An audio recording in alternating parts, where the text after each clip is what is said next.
What is up, guys? Welcome back to the Scene Invaders podcast channel. This is not a podcast episode tonight. We were in the group chat earlier today. We knew at least the three of us really were excited to go and see the new Mission Impossible film, Mission Impossible: The Final Reckoning. And I let them know I was seated in the theater right before. And when I came out, I came back to a barrage of messages. Everyone had seen it, and they were like, "Let's get on and talk about this tonight." So we do have Mr. Brad from Canada. Mr. Brad from Canada, hello. How's it going? I saw it this afternoon. Okay. And we have Mr. Coach, Coach Dave, if you're nasty. He is via satellite tonight. He is driving actually to go see another movie as we speak. So we only have him via audio, but he is here just like he would always. We just don't get the fun hat or the fun hair tonight, guys. But yes, like I said, this is Mission Impossible: The Final Reckoning. Beep, beep, motherfuckers. Okay, right. And final, probably that might be a kind of loaded word for this, but this is something I'm going to go up, be very upfront here and say this was one of my most anticipated movies of the entire year. Hell yeah.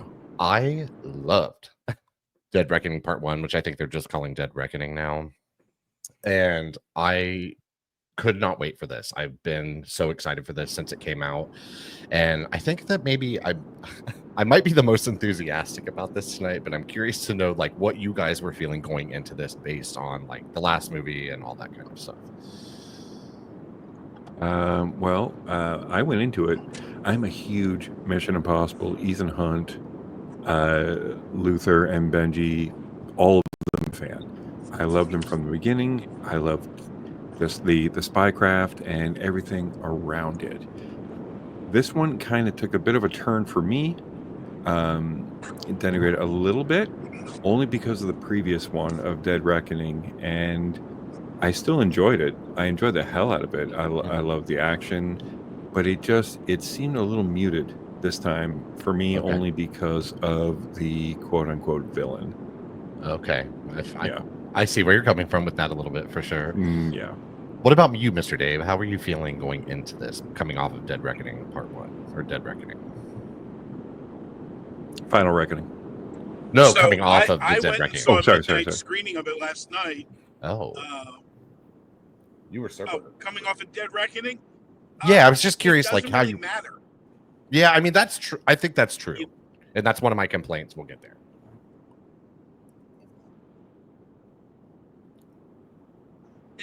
The main thing is that the plot doesn't matter. The characters are awesome, and the stunts are awesome. If you're going into this trying to decipher the plot, you're not going to have a good time. You just got to take what is good about the Mission Impossible series. Mm-hmm. Fair enough. Yeah, I feel that for sure. Yeah, that could have been that could have been my issue, honestly. Okay, we're gonna spoil a little bit. Nothing too crazy. Yeah. Okay, based on the past movie, the main bad guy is an AI with human disciples, and that's where it kind of hit me because it moved a little too much into the sci-fi realm, which I love. Sci-fi is one of my favorite genres. Sure, but when you go from spy to sci-fi, I hate saying this out loud. I love terrorism in movies. Sure. And you have like the Syndicate, a terrorist organization. There you go. Am I right? Like, you have a terrorist organization, and then it just evolved.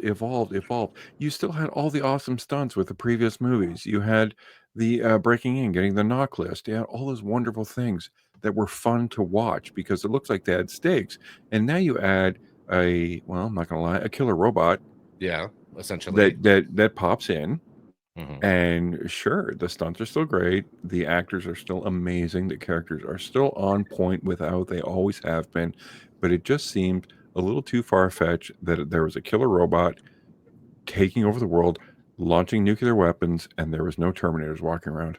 Right, I feel that. I mean, he is given sort of like a human surrogate in a certain way with Isai Morales' character. Yeah, he is like the human face of this, sort of as like the one. I need origin of how this agent of Ethan's past that got him into the Impossible Mission Force was coerced into being the henchman for a robot. Sure. No, I get that for sure. And I mean, honestly, I mean, ultimately, what it comes down to, it seems like he just wants control of this AI program software. After he got essentially, kicked out of it, that can like control or he was end he the was world. he was cool with it when it was like had him on his team, and then he failed it. It kicked him out, and he's like, "All right, well, I'm gonna control it." So it's like, Like I said, the stunts were great, of course.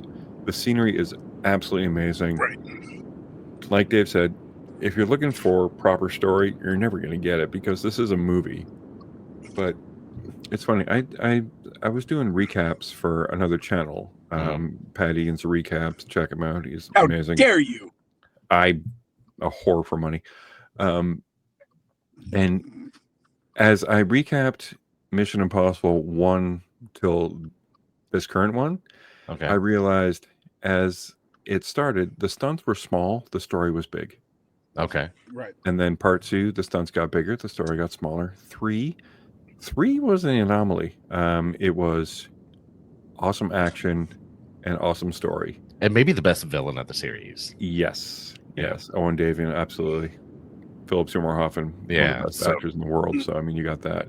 Yeah. But as the stunts got bigger and the stakes got higher, the story got smaller. Sure. And I think it culminated into these last 2 movies in which where the stunts were the star, the story was nothing. And I originally started the Mission Impossible series with my buddy Johnny way back in the 90s. Mhm. And we were intrigued by the story. So just kind of like, not disappointed, but just kind of like forsaken. Yeah, I feel that. I Yeah. definitely see where you're coming from here. Like I found that I really latched on to the last couple of movies story. I like the AI element of it. I think it's very timely. It's been done a million times, of course.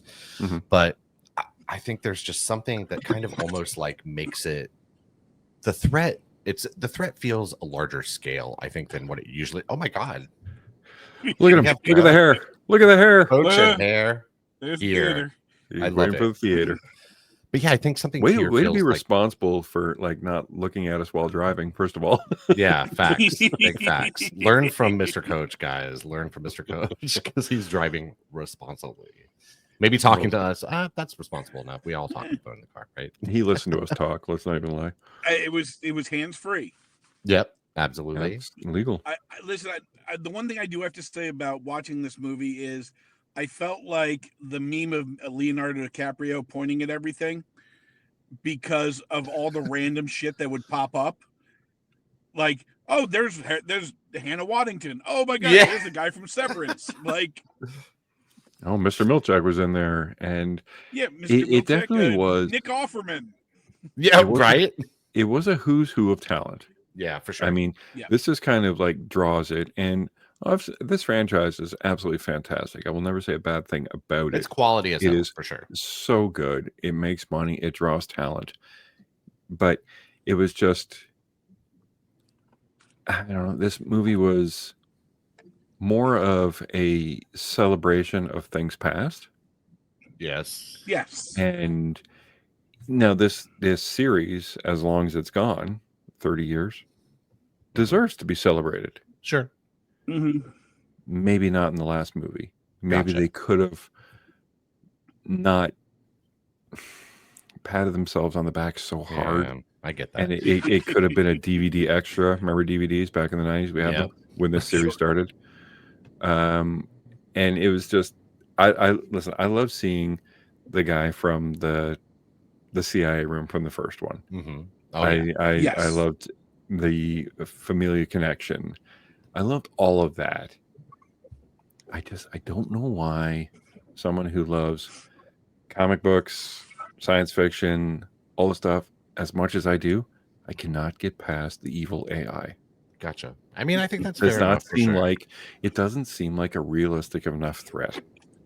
Gotcha. See, my biggest gripe with this movie, I would say, overall, is kind of like what we were just talking about, all of the throwback elements in it.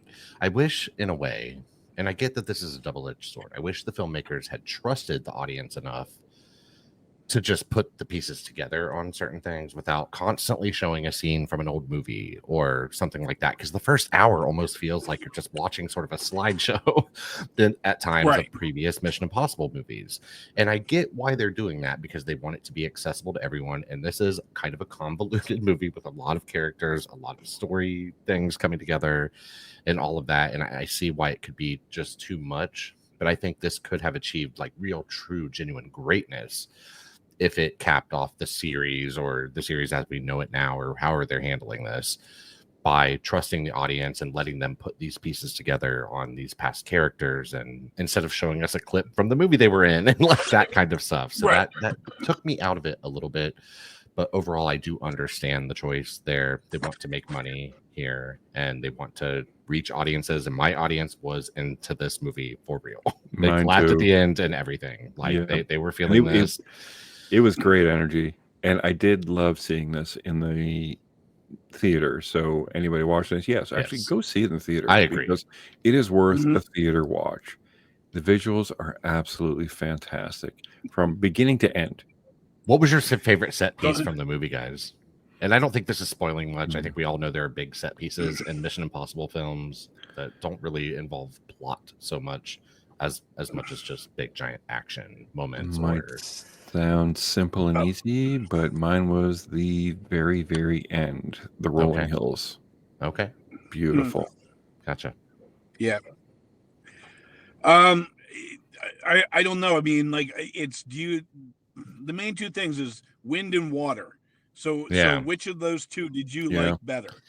Honestly, And- the submarine sequence in this movie had me as stressed out as I've ever been. Yes. Probably Oh, in a movie yeah. theater. No, that was a white knuckle thing. And if you think about it, when he first submerged until many moments later, it was all a silent performance, Yeah. Oh, absolutely. Correct. which made sense, Oh, for sure. but it didn't bother me. I was not. No.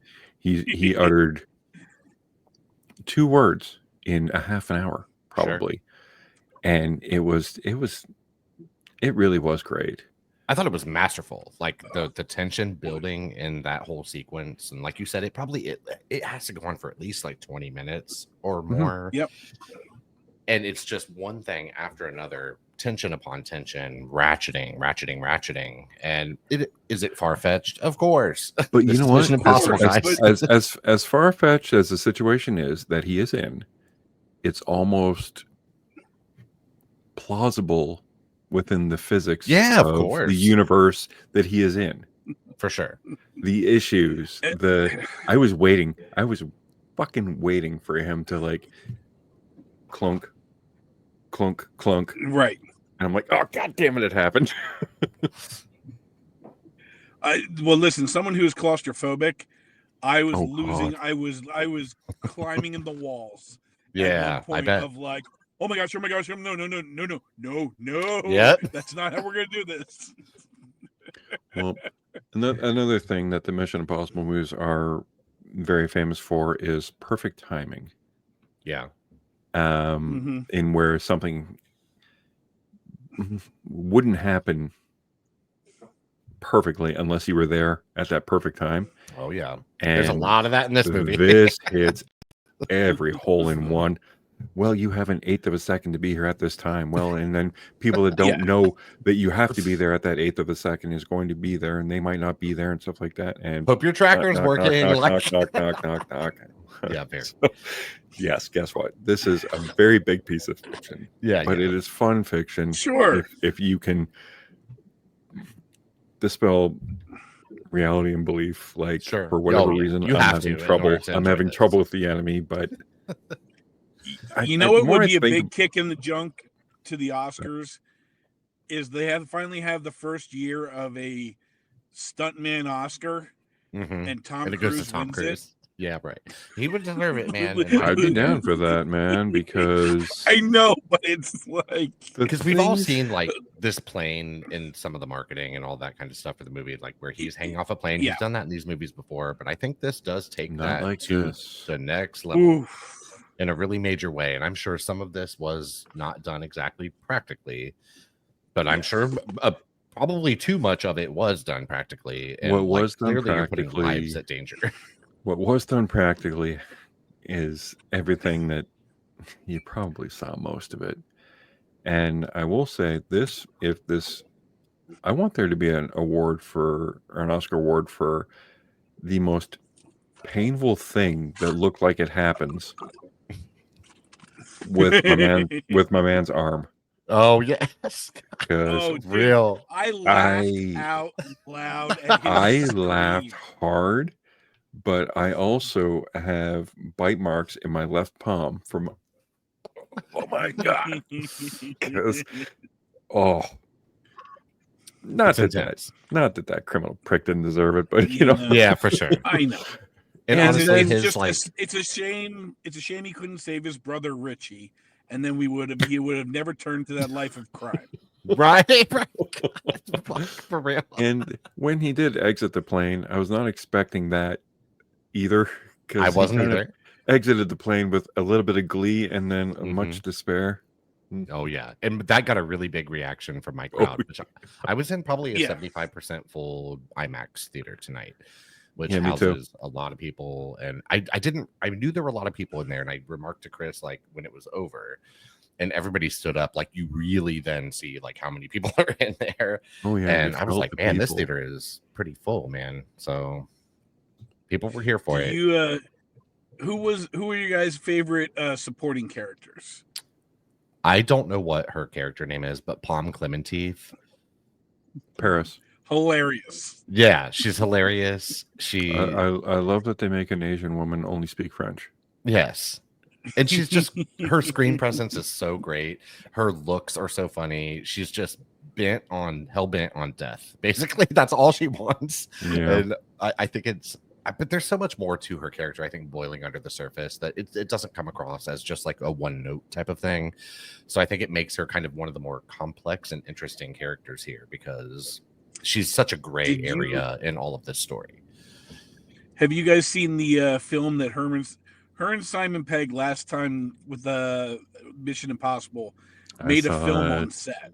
No, I Yep. did not. And it's basically, I think they make fun of Chris Hemsworth the whole time. They make fun of Chris Hemsworth. Yep.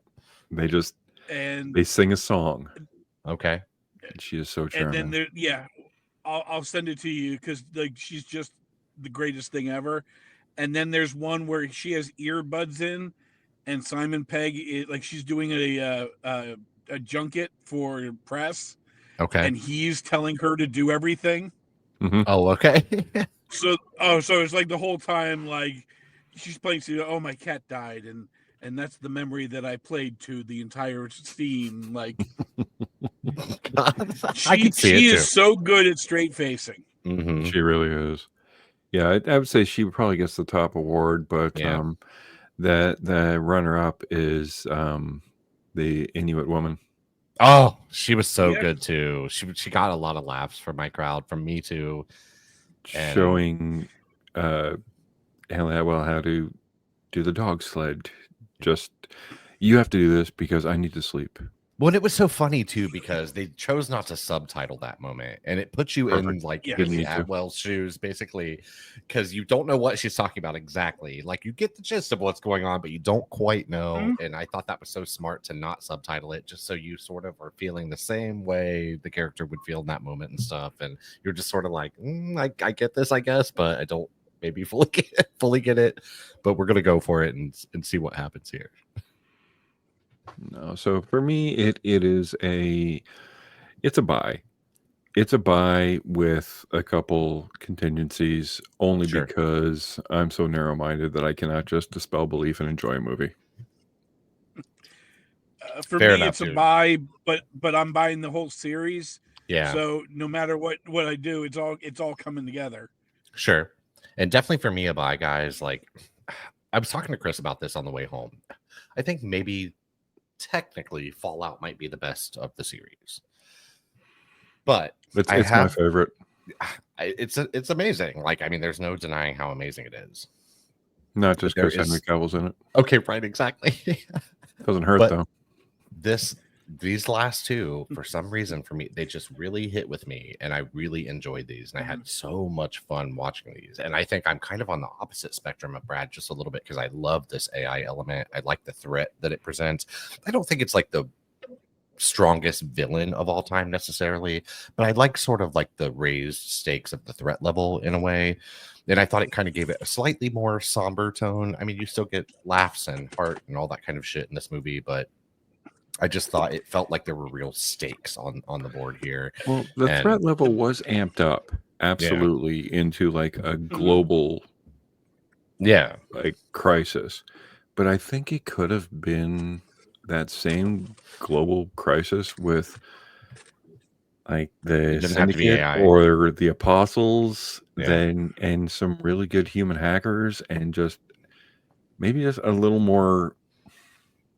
It just seemed like AI was just kind of a cheat because it is kind of sure. current, It's of the as you moment, yeah. said, of the moment, and there was a subtle lesson in this movie, and I hate when movies teach you a lesson, and it is, listen, it doesn't matter where we're from, it doesn't matter who we are, it doesn't matter what we represent, we're all humans, so we can just work together. Real.